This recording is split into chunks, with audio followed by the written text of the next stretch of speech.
बिस्मिल्लाहिर्रहमानिर्रहीम। अस्सलामु अलैकुम वरहमतुल्लाहि वबरकातुहू।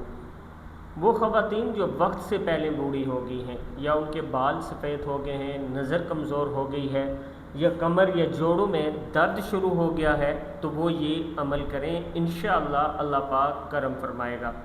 वो जब भी अपने सर का जो दुपट्टा है वो सही करें तो 100 मरतबा बिस्मिल्लाहिर्रहमानिर्रहीम पढ़ कर दुपट्टे को सही करें, या 100 मरतबा नहीं भी पढ़ सकती, 2 मरतबा 3 मरतबा भी आप पढ़ लें तो इंशाअल्लाह अल्लाह पाक बेहतर फरमाएगा।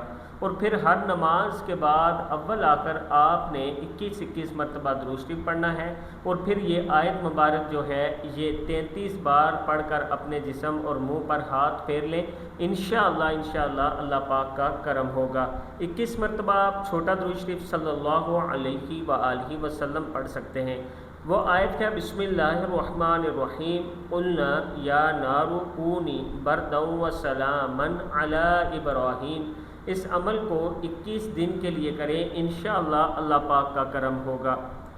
फिर सुन लें, जब आप अपने सर पर दुपट्टा सीधा करें तो बिस्मिल्लाह बेशक 1 मरतबा या 3 मरतबा पढ़ लिया करें। उसके बाद आपने अपना दुपट्टा सीधा करना है और 33 मरतबा ये दुआ पढ़नी है, इंशाअल्लाह अल्लाह पाक का करम होगा। वीडियो को आपने आगे सदका जारिया समझकर ज़रूर शेयर करना है।